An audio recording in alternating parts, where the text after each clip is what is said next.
What's up, men? Welcome to the Male Cartel podcast. Let's get started. Do you think men are important? Like for what? Men are not meant to be dominant. Men are meant to be submissive. Life's too short to exercise. I'm just gonna be honest. It's okay to be fat. Dispelling toxic masculinity and really redefining what it means to be a man. Men can cry. So it's okay to be weak. It's okay to be weak. I'm telling you right now, not everybody wants to see you win. You seem to be more woman than you are man. You don't have any manly qualities. You give them this message that it's okay to be a man. It's not okay, it's necessary. How are we going to do without men? You look around the city here, you see all these buildings go up, these men, they're doing impossible things. It ain't about how hard you hit. It's about how hard you can get hit and keep moving forward. How much you can take and keep moving forward. That's how winning is done. Be a dangerous man. Being dangerous is not being a threat. They're two different things. You can't be a good man if you're not a dangerous man. You say one disrespectful thing to my wife, I am not only willing, but I'm able to inflict great bodily damage. I'm going to do everything in my power to become a victor and not a victim. I can't explain it, but you better feel me. Winners win and losers lose. I can't explain it any better than that. I don't know how it happens, but winners win. And if you create a culture of losing, if you keep being a victim, if you keep letting losing happen to you, if you keep letting people do you and treat you any kind of way, it's going to become a culture. What's the matter with you? There is no tomorrow. There is no tomorrow. There is no tomorrow. Here's your host, Nick and Shane. We back, Male Cartel, and want to say one thing to my co-host, Nicholas Carnes, is that you know what else is back? Carell's goatee. Let's go. Oh, that's right. They can't see it. We got to post a picture. Yes. Yeah, he looks good, dude. He came out of hiding from Helene, and he emerged with hair on his face. Yeah, he went from Carell to Christopher with a to Christopher with a goatee. He looks kind of tough now bald head with... He does have the Denzel salt and pepper. Oh, man. Yeah. That's the Denzel Washington wisdom. That's right. Maybe not the moves. There I don't know. We've not seen the moves. We need to see the moves. We need to see the moves. Let's go to Publix. See if there's the moves. Yeah, he. What do you bring to the table? Salt and pepper. Salt and pepper. That's right. Shake it one time. And they're right. And they're right. See, that's right. When he's on the dating apps, they're like, "What's your specialty?" Salt and pepper. Salt and pepper. That's what I do. I bring all the seasons. Heavy on the seasoning. I am the season. I am the seasoning. Carell seasoning. Producer Carell seasoning. That's right here on the picture. Shake it. All right. Well, that's enough of that. All right. So what's up, Nicholas? Post Hurricane. He's the season. I do got something to talk to you about the hurricane. I got one thing to ask you. A question. The meat tenderizer. I got a question, but you have the hurricane. So I want to so we haven't aired anything since the hurricane. No, in fact, they probably thought we got blown away by the hurricane. All right. Our listeners. Here's my question, and then I'm gonna turn it to you, and then let you answer the question, and then you tell us, give us some backstory, some banter, of things that's going on in your life and what's happened. All right. So you posted a picture on the social medias, on the Facebooks, mocking the hurricane at first, talking about how it was like, this is all I got. This, remember that? No. When did I? You said something. Hold up. I'm going to go and I was joking about my fan cutting off. That's what I was saying. Fan cutting off. And so you're like, oh, I guess the fire is out. Like the fan cutting off, like it was like the hurricane was going to be light. And then next thing you know, I was. It's funny because Tristan got kicked off of our page, our neighborhood page, because he said something about he went outside after Hurricane Helene and there was a limb on the ground. And people are like, this is serious. People are going to have lost their life from this. And it was like, people. In fact, what I posted, a lineman that morning was saying how basically they appreciated the humor. I will read it.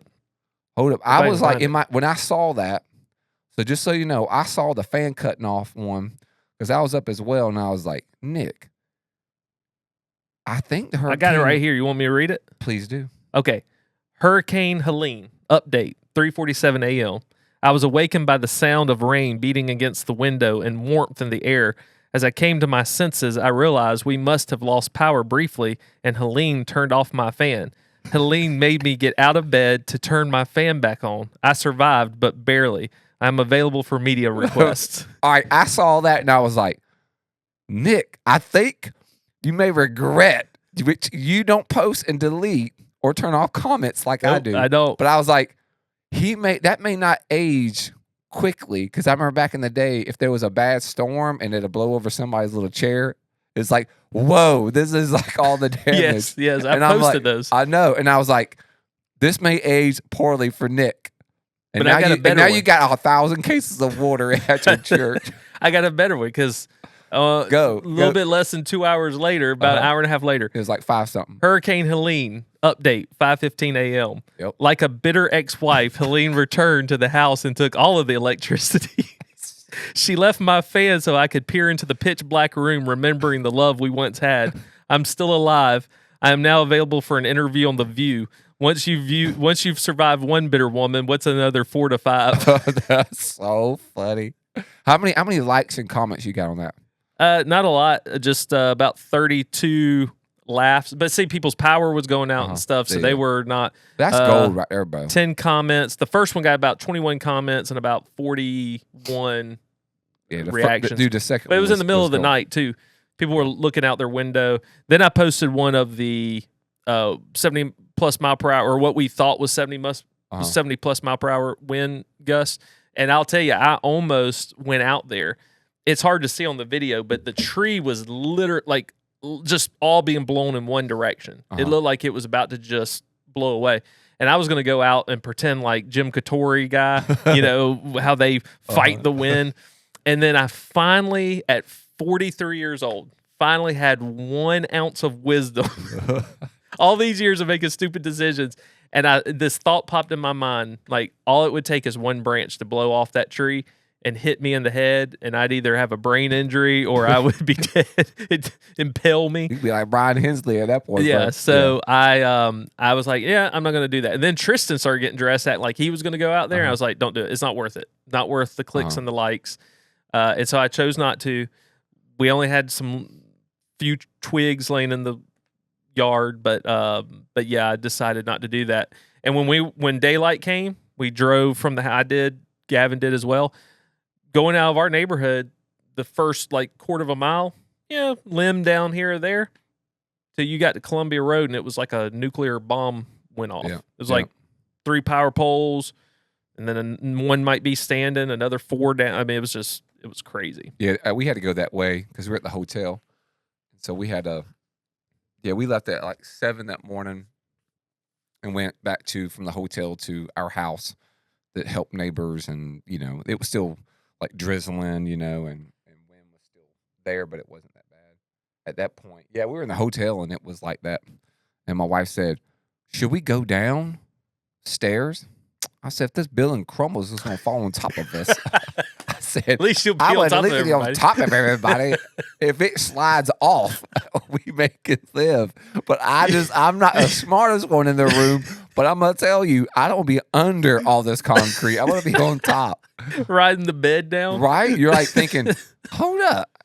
I don't want to be outside go because up. like you, at 3 something, the wind was, I get up and look and all that. And I was like, I wonder how it's going to be. It could be really bad. Hope there's a tree that falls on my house. I don't have to deal with all this insurance anymore. And then they just bulldoze it and, you know, give me a new house. And then was there and it was like 5 a.m. 5 a.m.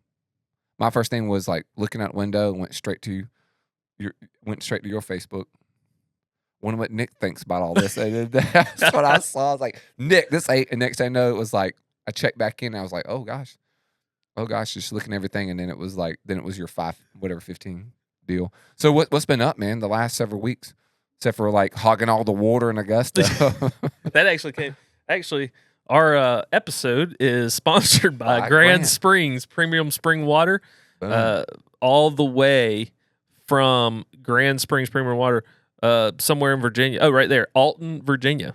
So one of our Hope pastors brought us this, and you could tell. I think you could see a little bit of frustration and disappointment on his face because he drove 5 hours that day. He had to drive an hour from his home to pick up these 4 pallets of water, and then drive 4.5 or maybe 5 from there to Augusta. And when he pulls up, we had just had 16 pallets of water delivered. So he said he was thinking maybe, we had gotten 1 or 2 pallets, and so he's bringing 4 and going to help us out. And when he pulls up, he's just like, wow, I kind of find this humorous. I felt so bad for him. But what he did bring us the quality spring water, not just the Food Lion premium water. Let's go. But yeah, we have been trying to do some cleanup projects. I don't think people understood because the news didn't cover it. Asheville and Western North Carolina area did get hit hard, primarily from like mudslides and whole homes being wiped away. It's bad in those areas. Gavin's been to some of those areas. He was serving. We didn't have power here, so he just got up, drove up to Virginia, and then started serving for about a week. And so it is bad there. The loss of life is more, but I think you also have people that are a little more ready for it. These rednecks with their 4-wheel drive trucks, they already got chainsaws. They already got the tools. Yeah. They just jump into action and start clearing roads, everything. Yeah. And so for us here, we got hit by the eye wall, and where we were thinking it was 70 plus mile per hour gusts, they said actually we got hit with about 100 up to maybe 110 mile per hour winds. And pine trees and that kind of wind speed don't mix well. So I don't think people really understand that are not in Augusta just how devastating it was. So we've been focusing on doing what we can. We've had a couple crews come in to try to help. One from Chattanooga, 4 guys, 2 teenagers, and then 2 adults just came down through a mutual connection. Didn't know who we were, and really their connection was mutual. They didn't know the pastor who sent them to us. They spent 3 days here on their own dime, stayed in our building, and just went and helped as many families that they could. Some of those were in our church. Some of them were just people in the community that our people knew that needed help, like a 90-year-old man, widower, has no one to help him, just was begging for help. And so we've just been involved in that, trying to hand out the water. We've been setting some of that aside for homeless ministries and various different groups, because about the time we got that, some of the need was kind of, drying up, or you had other groups getting tractor trailer full of water as well. So, people were going all over the place. Well, you're missing a pallet because maybe some homeless guy don't get doesn't get a case of water because I gave it away to a family. So we've got some soccer families who park in the back of our drive and cut across the property to some soccer fields, and I think they'll stop and get some. And I told Nikki, she's like, we need to get rid of it. And I'm like, yeah, but I don't think they need it. I want it to go to people who actually need it. But at the end of the day, she's like, but yeah, we still need to get rid of it. That's fair. So it's water. That's right. That's right. It's not hurting anybody. Yeah, we you're going to leave with about 4 cases today. Yeah, man. We'll do it. We'll hand out the water. 6. Hey, listen, I'll give it to the girls on the flag football and the boys on Friday. So take a pallet. We ended up like you, came home that Thursday from the hotel, at which we are still staying, and came home, and at least there was no power at the hotel, no power at the house or anything. And we have neighbors that are, single and just need a lot of help. We're always helping our neighbors. And so I feel like they really depend upon us. And I was worried because they got some trees near our house. They sent some pictures of like our fences down and the way that insurance works. You're responsible for your fence and other stuff. And so came down and spent basically 2 days chopping down trees with an axe, by the way, and removing limbs. And we just mobilized my family. We just got into it, and because we're younger and obviously more fit and stuff, and so I'm just getting after it, man. And younger than the neighbors? I'm younger than a lot of my neighbors. Okay. And then also I'm just way more fit, and they're not saying females can't do anything, because my wife was certainly out there doing it, but like just helping serve my neighbors. And then asking certain neighbors about food, and knew that we had some food, and had a grill. So basically in the evenings I'd cook dinner for the neighborhood, and they would come in and sit. You know, nice. Like 10 houses, and we set up a table. My daughter took a whiteboard because we homeschool. So we have easy access to a whiteboard. And so we put it out there and then put like, here's our schedule for today. And this is the menu, you know. And so people would bring what they had, which was not much at all. So they bring whatever little they had, and had a few of my friends who were leaving town because of it. They were like, oh, we're leaving.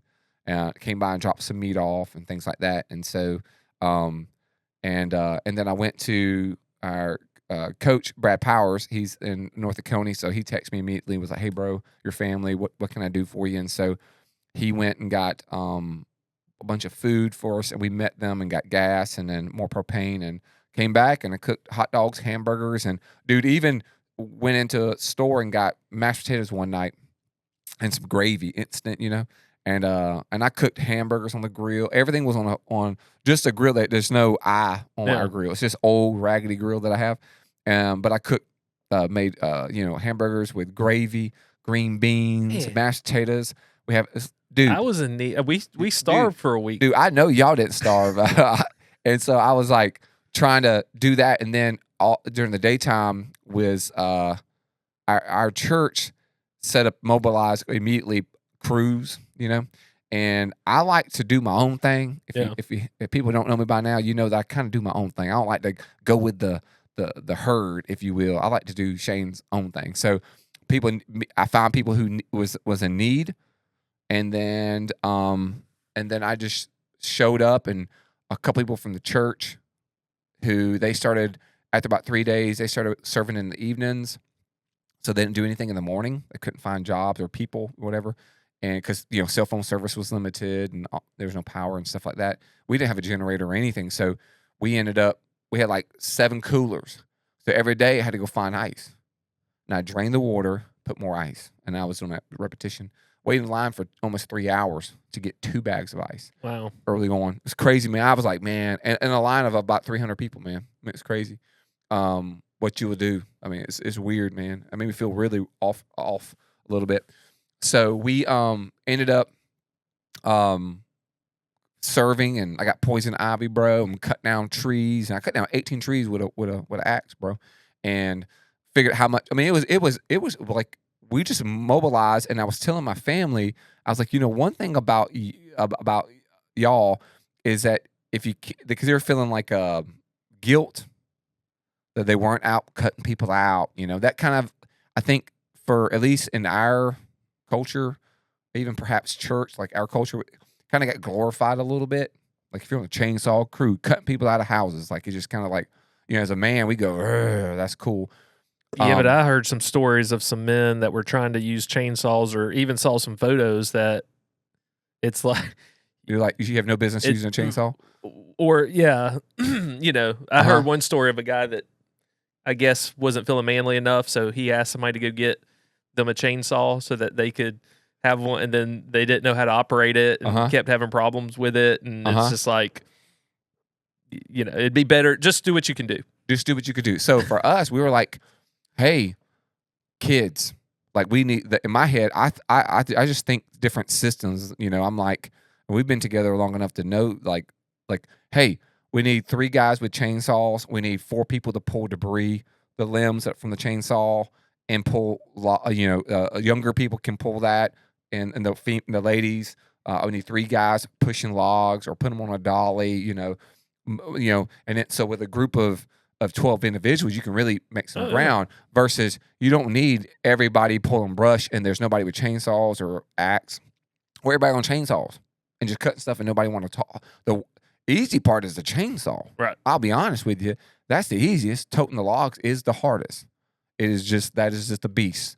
And so you're like, but everybody matters. And so one thing that I was encouraging my family was like, man, your morale.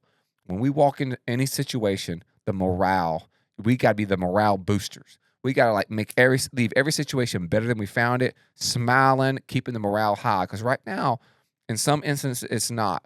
You know, we walk in and we meet people. They're kind of like grief, facing the fact like this is destroyed, this is a childhood home, or the wall that they made for their kids is destroyed, or how I have a deductible of $3,000. How am I going to fulfill this? All those types of things. So And then our church has a distribution center, and I did that I really enjoyed that more than the manual labor. Just looking at people, so many people, dude, crying. I mean, like, I pray for so many people. I was like, man, the Lord's got to, like, hate to hear my voice because I'm praying for ridiculous stuff and just praying for people. And then my favorite part, which I was worried, I put a post on this social media, and I think I got one liked. I said, because power or whatnot. Nobody had internet or cell service. I was like, doggone it, it was a good post. And I put, and this was my heart when the stores open back up. People with babies and the elderly to be the first ones in there. And I still felt that way. I was really concerned by people with formula. Needing formula in the stores not being open. Dude, I was so concerned because I have a lot of like younger people that were in my student ministry who now have babies, and I know their children, and they bring their kids, like Molly with Leland, and like I worry. Literally, I was almost like a grandpa, bro. Yeah. Like, I don't know if it's being old, but I was like, in my head, I'm like, I will drive as far as I'll drive to Connecticut to get something if I had to. Like, I'll buy a whole pallet of Virginia, of Grand Springs formula. Like, I would do it. But I got my favorite part of serving during that time was I got to go down with our care pregnancy center and give water, diapers, formula, and seeing the families, and then they just made me the official MC / mascot, which I felt like a pet when they said mascot. And I went out there, and that was awesome. It's my neck of the woods, South Augusta. So that was my most favorite thing that I got to do, was just to hand out diapers and formulas and waters to. Do they need some more water? I moved every one. I don't think anymore. Every one of those pallets. That's the ones from Food Lion, which it didn't come from Food. I mean, it came from Food Lion, but some Christian business owner in Texas purchased it and had it sent to us through our connection. I don't know who Brian knew with Hope Church Danville, but Brian probably knows everybody, bro. Well, he said he's like, you're going to believe me next time I tell you I can do something, because he said, I said, well, I do still see some people that need water, and I said, power's coming back on, but people in more rural areas that have wells or whatever, without power, you can't get water. And so he said, if you need water, I can get you water. He said, I'll call you back. Well, he didn't call me back that day. He called me back a couple days later on a Tuesday. And he said, all right, I got a transfer trailer full of water coming to you today. You're going to need a pallet jack and a forklift to get it off. I was like, all right, let me get to work and see what I can find. And so then it ended up not working out that day. It was Wednesday. Well, those pallets, the way they were stacked, based on the itinerary thing they give, the packing slip, were 2,368 pounds per pallet. Now, I had a pallet jack. I moved every single one of those. You should have saw my hands, because I didn't put gloves on it first. Where's Corell? Corell's at the foot of the truck. He took some photos. I got to get those photos from him, but he was cheering me on. And so when the plastic would stick, like, you couldn't just pull it out. You had to. I literally had my feet against the wall on some pushing to get it loose so that I could pull it. And then the pallets that Randall brought from Virginia with these fine Grand Spring premium spring water, those were 1,750 pounds a piece. And so I probably moved about 3. Wasn't thinking about it, because on the pallet, you're not thinking, it's not like you're using an axe. Yeah. So I'm not thinking I need gloves. But when I'm yanking to try to loosen one, I just felt the skin just rip right off of my hand. And it's hanging. Dang. And I turned to Corell. I said, hey, Corell, can you go get my gloves out of my truck? And I showed him my hands.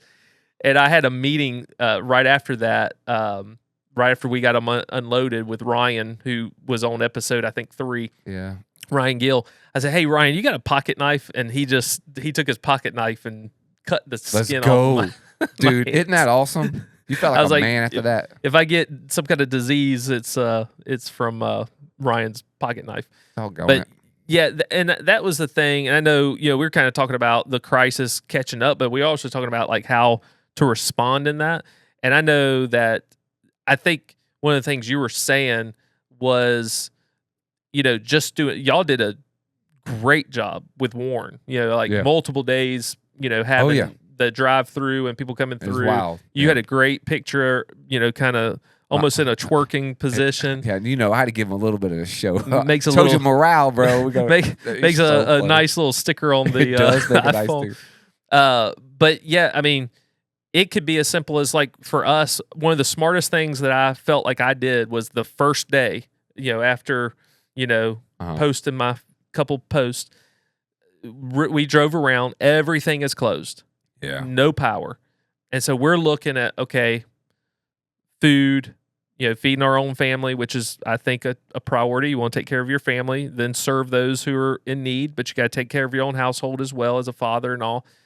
It was like, all right, we need, let's go see if we can get a generator, whatever. Let's go to Covington. And so we started driving to Covington, and we found gas in Greensboro and Madison. That's why I went to Greensboro. Yeah. So first day, we got up there. We got enough gas to be able to do what we needed to do.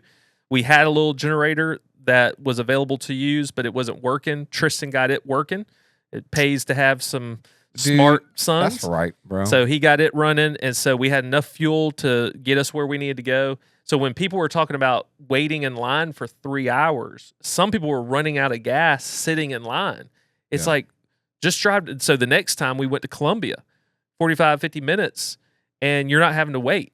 As soon as you get to Columbia, you can get gas, fill up containers. You got what you need. Well, there was a young lady pregnant. Her husband's disabled. At least that's what we've been told, but she chose to keep the baby. We got connected with her through a ministry to help save that child.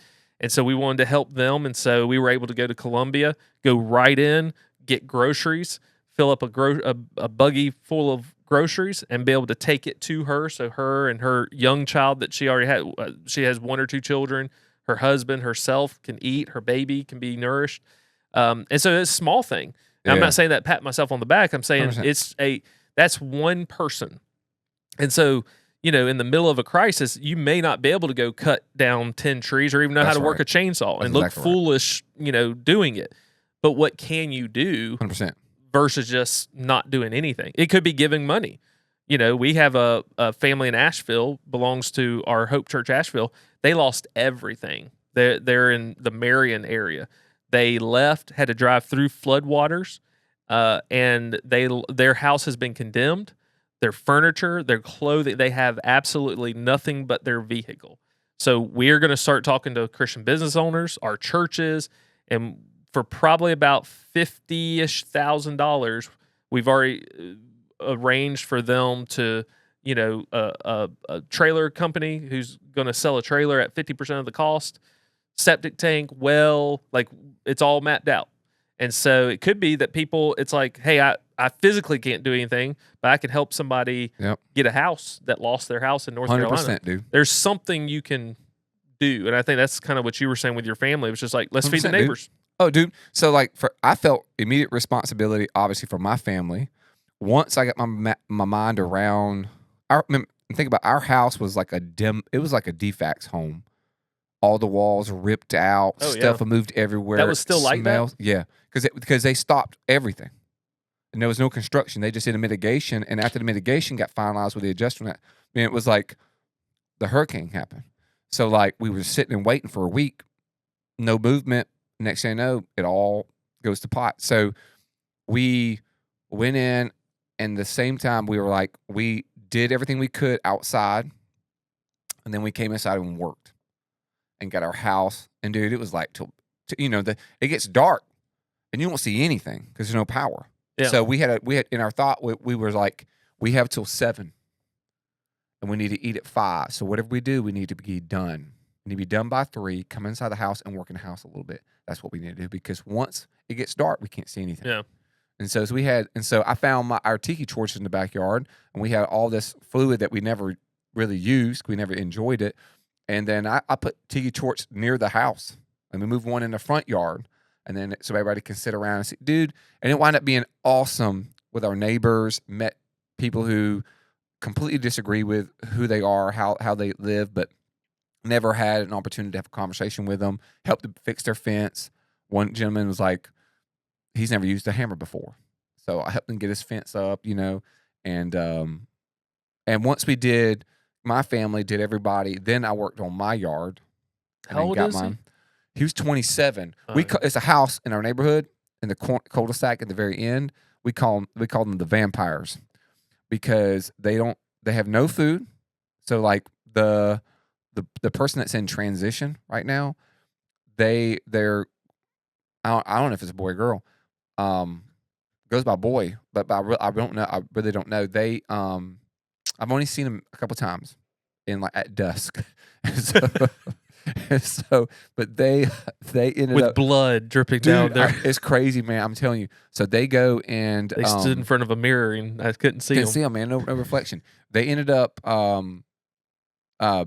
getting the house. It was left to them. Grandma was the same way, quiet, all that stuff, and so don't never see them out. We just see DoorDash twice a day, and so they were outside, and so I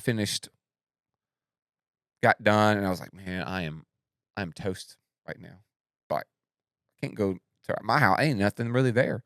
I walk across, like, all right, I'm just gonna look at Maddie's fence and then hit and talk to him, and he was there. I said, hey, how are you? I'm Shane. I live here. He goes, oh yeah, I know. I'm sorry. We don't ever come out and talk to anybody or any stuff. And I was like, he was looking at my neck, So we go to the I say, how's your fence? I said, anything happens? You got a lot of big veins. I said, hey, let's look at your fence, and I'll look at it for you. Oh, okay. We go, and the fence is like pulled off and all this other stuff. And I said, hey, I can fix this. I was going to get insurance. I said, you really don't want to do a claim for this. I said, and insurance is not going to cover it. And then he was like, oh. And I said, yeah. And it's really weird because the fence belongs to, it's different. It's a shared thing, so you got to be mutual. And I was like, Maddie doesn't need to do it, et cetera. I said, well, I've been fixing it as I'm going. I'm a screw gun. I had all this other stuff. And I said, all right, we're going to fix it. This is how we're going to do it. And I said, and then, so we got there to do it. And I said, hey, I need you. Here's a hammer. I need you to push those nails out, and I'll pull them out. And then we use screws. And then we had to do all kinds of stuff. And he goes, I never used a hammer before. I said, all right, he's 27. I said, all right, this is what you do.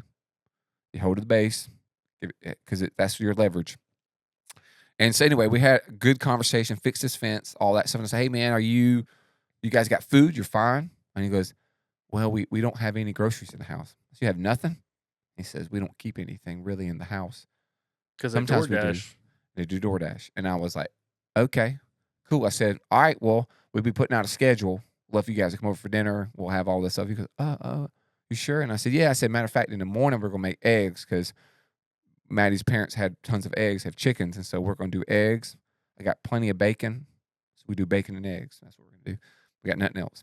And but we do this. Okay. And then my next door neighbor, she got a fiance named Brandon who does, and she's super sweet, and she had like a tree on her deal. So like we try to take care of her best of her ability. She's renting, so I don't want to like cause, you don't know what you can do. So I did as much as I thought that could get her right. Yeah.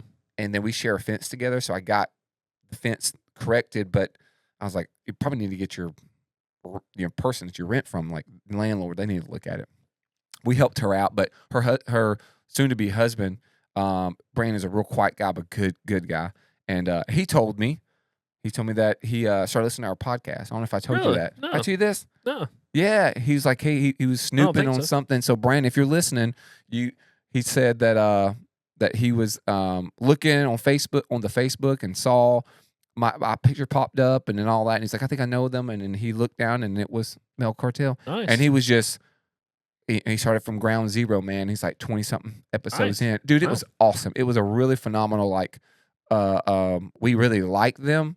And then we have other neighbors that we are cool with. We don't like buzz or anything. But so I just had to sit my family down and said, this is how we're going to be. But dude, you are 100% correct. Even, right in these days, if you're listening, maybe you had to leave town. Maybe you had to like dip out of Augusta because of various reasons or health, and you need to go in a hotel that had power outside of the city. That's cool. If you're good with insurance, do you know how you can help? You can help people navigate insurance. Yep. Insurance adjusters, how to readjust. I know that's been a big burden for us pre-hurricane, And well, that 90-year-old man that I was telling you about was begging for help. He doesn't know how to file a claim. I guess he's never had to. Yep, I've never had to until this, and it's been a whole learning experience. Now I feel like I can walk people through things. So I've been trying to offer my assistance in different ways, but I've been learning from various people out now. Like, dude, if you can't do anything, you could do that. I mean, like, you know, but provide a meal. Say you back on track. Maybe help them provide a meal and stuff. But dude, well, and it's been cool to see as soon as people got power back on. Oh yeah, and hot. Well, we've got a gas water heater, so we had hot water the whole time. And with the generator, we had enough of the generator would put off enough to keep the refrigerator plugged up, and then we could put some lamps, and then with LED bulbs, those put off very little power, and then some fans at night. But as soon as people got power back on with hot water and all that, they were inviting people over to take showers, to wash clothes, to do all sorts of things. We when we took one of our trips up to Columbia, we had to take all of our clothes, went to a laundromat. Hadn't been a laundromat in years. Now they use like these pre-loaded cards. I'm sitting here asking people like, all right, so how do you add time to this? Because I didn't know, and it's cool because everybody's helping you out. Yeah. One lady's telling me, well, I like these dryers better than these. And I'm thinking, man, the laundromat's actually kind of nice because you can do like 4 loads in one dryer at one time, knock it all out. And so, but, other people were saying, hey, if you need shower, we got water now, we've got this. And so it was cool to see, once again, you might not be able to do much, but there's something you can do. And I don't know if you got one of my texts because we were having to drive like 15, 20 minutes just to get to the internet. But I was like, we can be so much more prepared for something like this, even though it happens maybe once every 10 years, ice storm, now this. But this, my dad's 67, just turned 67, and he's never had a hurricane, the eye wall of a hurricane come through Augusta. So it's one of those things like it's not expected. I think they said it's like a once in a 500-year storm. So I'm not going to freak out every time I see a hurricane, coming up the coast or whatever. But I was thinking, I was like looking online for about the price of a cell phone. We're all entertainment driven. We got to have the newest cell phone and all these different things, the iPad, whatever. For about the price of a new iPhone, you can get a generator that's big enough, a portable generator that will connect to a special plug you can have put on your, outside power, box, meter or whatever. And in situations like this where you could, turn it on and have your air conditioner, your lighting, everything, all of that. And because, I had an uncle who needed ice because of his medication. Yeah. My mom had just had surgery, and so they went to Columbia, got a room because she wasn't recovering from, surgery and needed more of a comfortable place for that recovery. So there are people that's like, if you did have power, that's just one more thing during the storm you could help out, your neighbors and stuff like that. And so, I was thinking, I was like, that's something I want to invest in. And maybe put off some of the luxuries, save my money, make that part of our emergency, savings or plan, and get a portable generator that I can use for other things. It doesn't just have to be for emergencies. But when something like that happens, you're better prepared and, are ready to go. 100%. Dude, 100%. Yeah, I did get your text. And so that was my whole thought from jump was like, if I knew this storm was coming, what would I do? And so I was trying to wrap my mind around that question. I was like, oh man, I know exactly what I would do. I would have a good enough generator, and I would run cords to the ice maker at the church. Yes. And then I would make a little line because the church didn't have any power, but I would have that really good ice maker running. I would set up a time slot that people can come in and we can get some ice. And I would limit, like, let's fill your cooler up. That's all it is. But you come in this time and this time. After about a day, I kind of would know how the ice maker can make more. And I probably would adjust times. It probably would take a day or so.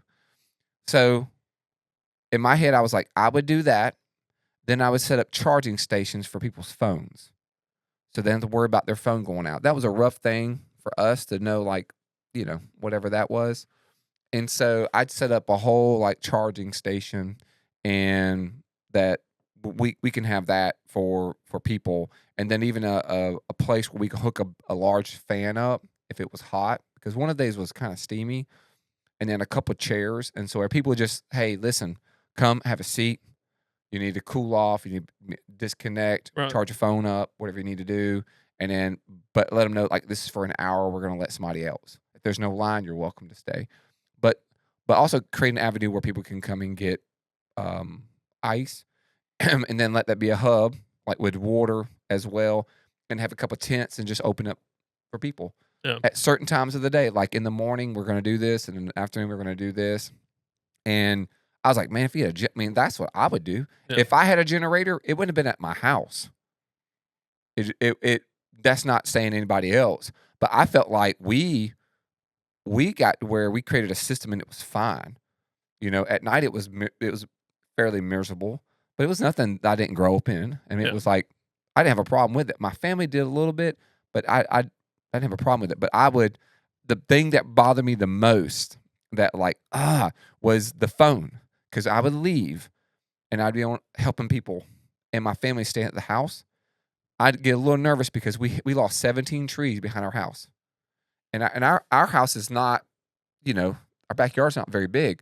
But I'm telling you, you see all those trees, and when it has stormed in the past, it always makes me super nervous because it can come down. Yeah. And the way that our trees are, if it comes down, it's going to kill us in our room. It's not going to reach the kids.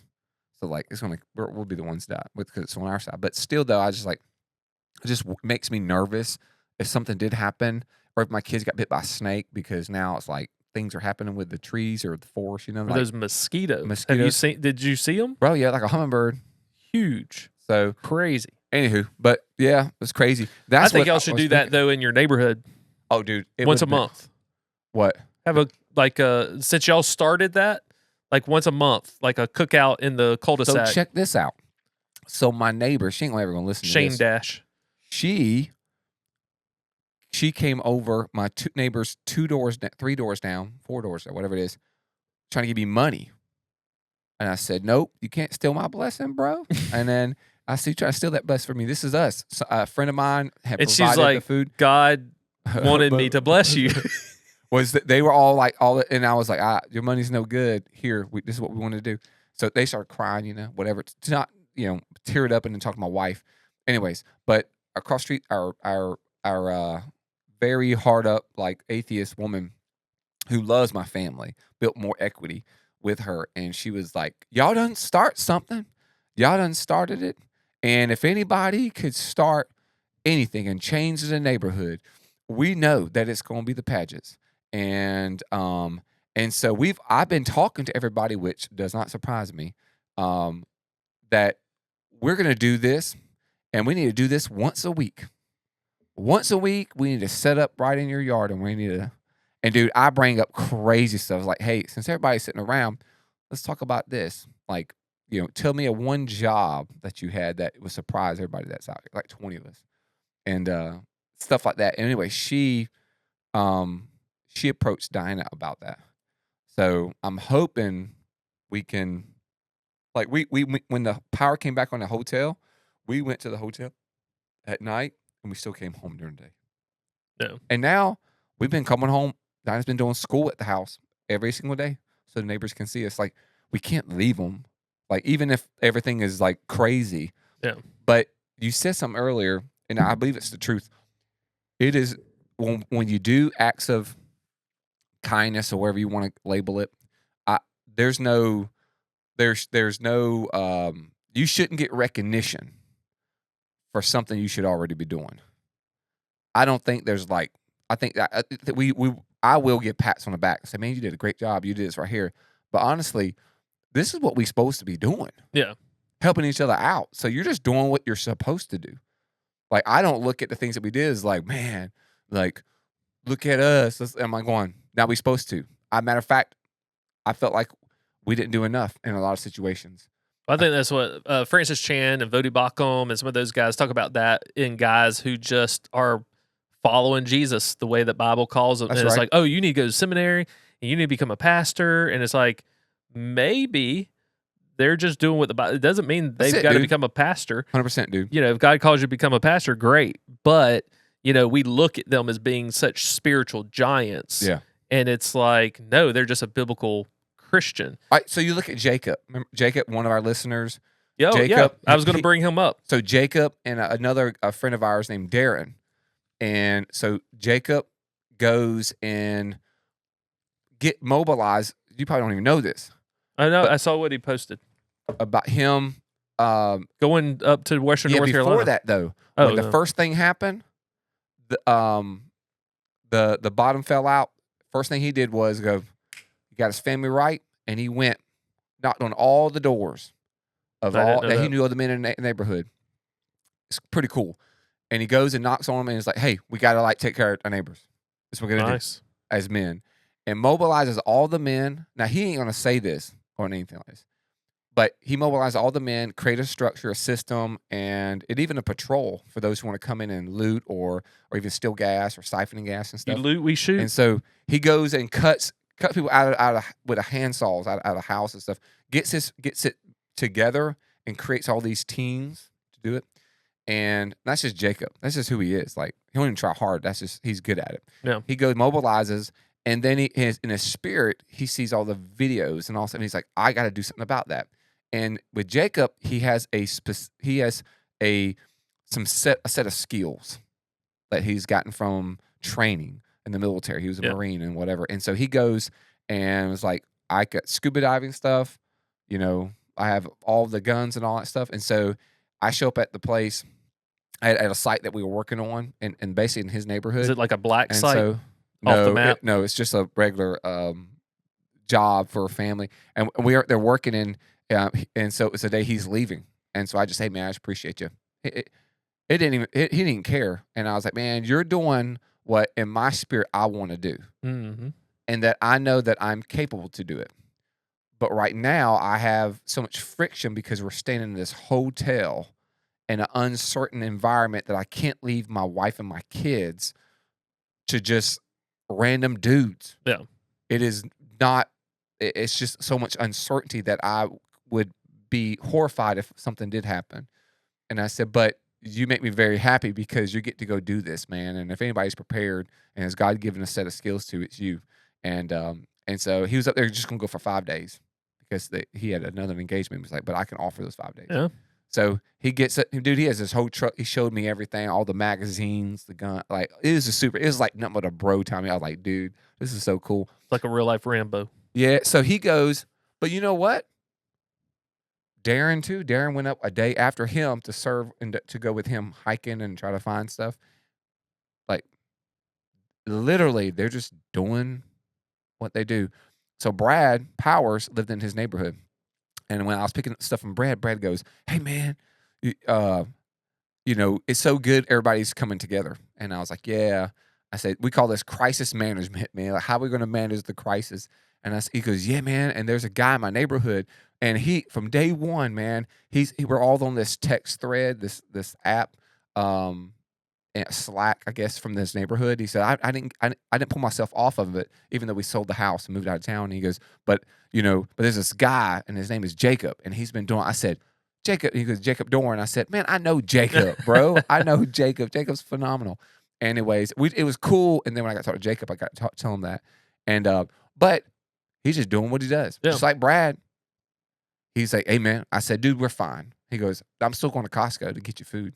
Yeah. Either I'm going to pick it up or you're gonna tell me what you need. Yeah. I'm going to pick up food you want. You're like family. I'm going to take it. And I was like, okay, since you're going, this is what we do. And it was like, hey, tooting the horn. This is what we do. Well, we're talking about it. I didn't post online. I moved all I didn't post hardly anything. Water. I told you because I was telling you about my hand. Yeah. But we're telling our story and experience to encourage and to be a catalyst through our podcast to other guys to say, it bothers me, the grifters, the guys that latch on to crisis and things like this to get money or clout or money, 100%, advertising for their ministry or whatever. There was a guy several years ago with the earthquake in Haiti, and he was collecting tents that he was going to send down there, and this guy just kept enriching himself.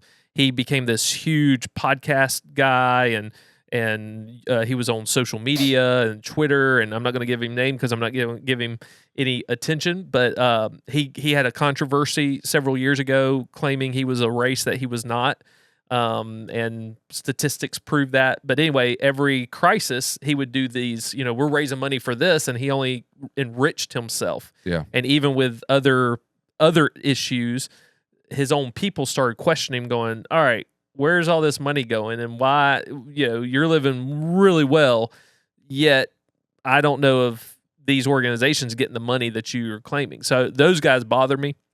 But as men, and we've mentioned this before, and I will put in the show notes a link to the episode, but Sean Ryan was interviewing a guy, and we've talked about this before, about being prepared, even for a situation like if you were in the mall and there was like a mass shooting or something like that. And really, this was a good wake-up call to go, okay, how can I better be prepared? Not just for myself, but for other people, for my family, for our neighbors. And so, they even talk about in, having in your vehicle, making it a mobile ambulance. Oh, yeah. Where you've got first aid kits, and you've got stuff that if something happened or you pull up That's on what a I situation. want to be. Yeah. That's what I want to have. Yep. You pull up, you can lift up your back seat, and you've got a whole first aid kit. And so thinking through, what do I need for my family? And then what would I need to serve my general area? Yeah. This is my world where God's placed me, this corner. And it may not be that. It could be, us in ministry. We've got a wider, as a 100%. lead pastor, Yeah. I've got a greater responsibility that it's like people in our church. Thankfully, our community groups, that was in and of itself a structure where people were looking out for one another, checking in on each other, so the church did what the church. Yeah. And so when I'm reaching out going, hey, we've got a crew coming in, I heard you have 30 trees down, you got 50 trees down, you got 20 trees down, whatever. It's like, oh, well, so-and-so either helped me or they had the means to go ahead and take care of it, so they weren't wanting to be a burden on the church. So they took care of it, which allowed us to shift those resources to who needed them. So as men, I think what we need to do in a situation, and people listening to us that are not in the situation we just came through, I would advise you to sit down and go, what if we went 2 weeks without power, couldn't communicate? There's radios out there. It's $50 a year, the rapid radio or something like that. I can put it in the show notes as well. But $50 a year, and I could call Texas right now and get a hold of the other person on the other line. You can give them to your whole family. That way, in a situation like if you had to leave for some reason, and Jacob's like, "Hey, I need one more man, and you're capable," and you're like, "Well, I can't communicate with my family." If you felt led to do that with a rapid radio, if that's what it's called, I have to look it up. But with one of those radios, I'd feel 100% better. You can handle that. So there's things, but we have to prioritize in our life to go, do I need one more streaming service? Do I need one more upgrade on technology? Do I need, what is the actual need that I can better serve our community, my neighbors, my church, my family? And so that's really what's been the wake-up call to me, is to go, okay, because there was a situation the other day with something that was like, that guy said, you need to have a mobile first aid, thing. And so there's been several scenarios where that has become a reality. And it's just like for the people who lost their entire house, but they have their vehicle, that vehicle could be equipped with the medical needs they have and all that type stuff. So, my encouragement is think ahead. If there's anything we can do to share more of our experience of what that has been like, to better ready you, reach out to us. We'd be happy to share, but to quit prioritizing the luxuries and to go, all right, we don't like to do that. That's why a lot of people don't have an emergency fund, because we want what we can touch and feel in the moment. I want to buy. People spend money. I mean, a lot of people are in debt because they got to have versus like, okay, I'm going to set this aside. That's whether right. it be food. They say you need at least a month or 3 months worth of food, because I might sound like a conspiracy theorist. I truly believe the next big thing in the next 10 to 20 years that we have to look forward to, and you can talk to some of these military guys and stuff like that, is a cyber or an EMP attack, which could wipe out your grid. Which, I mean, the grid in Augusta was destroyed. That's why we were without power. But we have enemies who want to destroy our way of life, and they now can do it through technology. And so, they say that if that were to ever happen and we went about a year without the ability to have like electricity and those type of things, that America would essentially devour itself. 80 to 90% of America would devour itself because, I mean, just look at our local area. What we haven't talked about is the complaining about not having internet, not having, those things. Communication's important. I understand that frustration, but when are we going to get the internet? When are we going to get the internet? Where's Xfinity? Where's the, and it's like, you don't understand what just happened. Like everything was destroyed. And yet the biggest thing I've seen online locally is complaining. Yep. And so people freak out. It's that fear. They go and hoard. Got to go to the store and buy, 3 packs of toilet paper when normally we buy 1. Because there's that fear of there's not going to be enough. And so that's what happens. And so if something major like that happened, where there's an EMP attack or a cyber attack, what would you do if you didn't have water and power and all of those things for 3 months? Like, could you survive, or would you be freaking out and causing yourself not to have that Christian witness and taking care of your neighbor because now I got to take care of my own? Yep. So what would I need? Do I need a space in my attic to put non-perishable food, to put jugs of water? Yes, that sounds like, oh, these preppers. Well, you know who's surviving in North Carolina with all the mudslides and all? The preppers. That's right. The people who have the equipment and have the ability because they set those things aside. And now when they need it, it's like, okay, let's break this out. We got food. Yep. We got water. We got what we need. So it's just something I think we need to think forward with, is how can we be better prepared to take care of our family and our community? And I think that takes some prioritization and understanding that Augusta, Georgia can have 100-mile-per-hour winds that take out, what did they say, 70%? What was the canopy? It was like 70-something% of the tree canopy area. So yeah, I 100% agree, dude. It made me think through a lot of my preparedness, and I felt like I was thinking and figuring out stuff as I went, and had some things prepared, but some things was just like, oh man, simple as that. I wish I'd have done that. I mean, like my neighbors, they were so smart. They have the solar lights, and it gives lights to the driveway, and they took those inside the house. Yeah, I saw some people posting that. And you're like, that's brilliant, man. I'm gonna make me a box and have like just a kit, just a bunch of random things, tons of different candles, which is really cool, and things that don't have to need battery as much, and try to find like, things that would be beneficial for that. And but you're right, canned goods and all. We evaporated every bit of canned goods we had in our, but we don't usually have a lot of that. And because we were already turned upside down, we were like, you had already taken a hit. We already was like, we're not. Honestly, we were not prepared for anything. Those are just listening. We had a house leak, and so we've been mobilized since September. We're still in a hotel. This is end of October, so we and so we just didn't. We just got rid of everything because we're being mobilized, and they said it would take a couple months.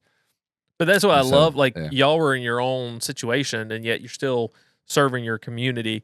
And that's what we can become so self-focused. That's one of the things I'm proud of our church the most about. 100%. Like this area was destroyed, and they still brought a ton of stuff for other people locally. We were able to help some local families, but then also we took a whole U-Haul van up to Asheville and took supplies. And what I loved about them is they took the essential supplies like the propane tanks, the fuel tanks, drop cords, and they had a group kind of like Jacob that they had made contact with. They were there for search and rescue. They were kind of ex-military guys, like off the non-government. They were just there to serve. And so they had a contact for them, and they were sending that stuff to them because it was being put to better use for what they were doing versus just the random citizen. That's right. And so the good news there, and I want to brag on Christians in the church, because even in Western North Carolina, Brian was telling us he's been contacting all these rural churches and small churches in these smaller towns, not Asheville proper. Yeah. Asheville City, there's areas wasn't touched. You would go through there and go, they're talking about Asheville. There's nothing wrong. And then there's areas in the lower area that got flooded out and destroyed. And so he was saying some of these churches are saying they can't take any more donations on supplies. One church, like in their fellowship hall, the floor joists were like bending because of the weight of all the donations, because so many people responded so rapidly. Yeah. So there are some smaller communities, probably like a Deering, that are still in need, but people responded so quickly and so fast. Now the need's changing, and it's more debris cleanup. It's helping people mud out their houses so that they can get back in. It's a whole nother need that's going to be ongoing for a while. Yep. So, like I said, with this family, it needs a house. There's still needs if people want to get involved. They just have to have a willingness to do it. Well, we're running out of time. I do want to say one thing. When there is a crisis, it usually shows your character. Your character will come out. Whatever the crisis could be, suffering usually shows that, shows your true character. I know I saw a lot early on when everybody was freaking out. I saw a lot of that exposed. Not all I would say is evil or anything.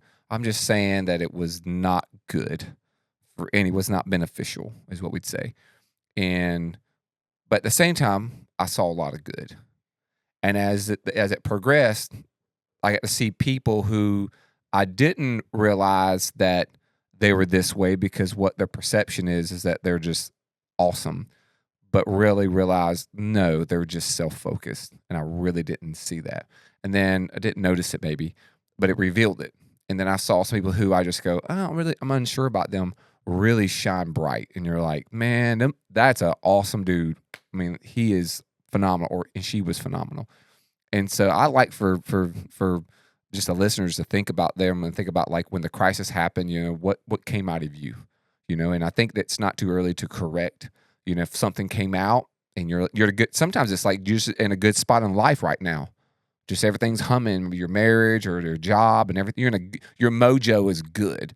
And so because of that, the crisis happens. Any crisis. It could be any crisis, yeah. Any crisis. It don't have to be the hurricane. It could be a death in the family or losing. It could be anything. But you're in a good spot.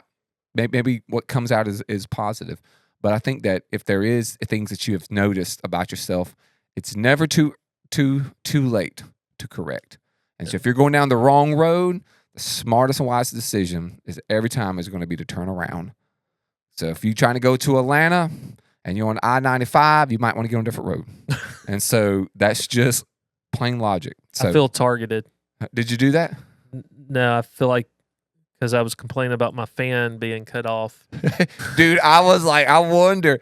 But it was all good. No, I'll tell you, the best way to fight against complaining, because we can all do it. There were times that I would want to complain, is to express gratitude. And every time I've seen a lineman, a telecommunications worker, AT&T, Xfinity, or whatever, I try to thank them and try to refocus that, hey, we just went through a hurricane. Yep. And that would help me to quit woe is me.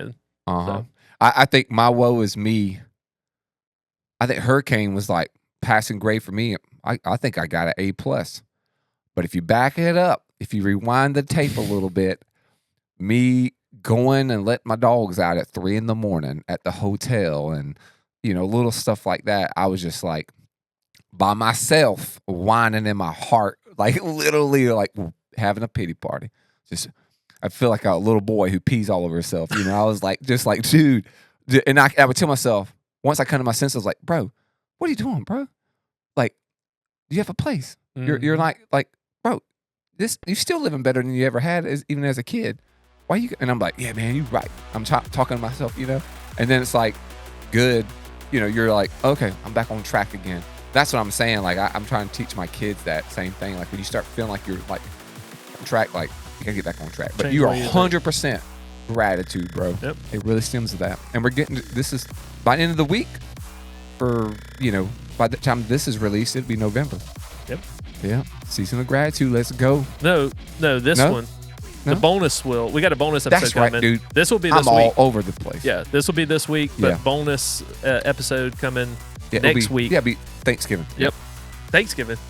It'll be before the election. Before it's the on election. the election. For Dude. those who are listening to this, Those who are elect, the elect know this, that it will come I guess out we're going to next have a week. bonus Thanksgiving episode. We in will. about We 3 need to have weeks, it. 4 weeks. And we need to go to the, what's that place we ate at before? Duke's. We need to go to Duke's and do it and feast. Do it and right. bring goatee Corel with us. The seasoned Corel. Let's go. He tenderizes the meat. Yep. Well, Dark thank y'all meat. for listening. If you found this to be beneficial at all, please help us get the word out by sharing it, liking it, all the things, leaving a written review on iTunes and all of those places and all of those things. We're so grateful for you listening to us. Other than that, 1% better. We'll see you next time. See ya. Thank you for joining the Male Cartel podcast. Be sure to subscribe and share to help other men join the cartel. You can also keep up with us on social media and at malecartel.com.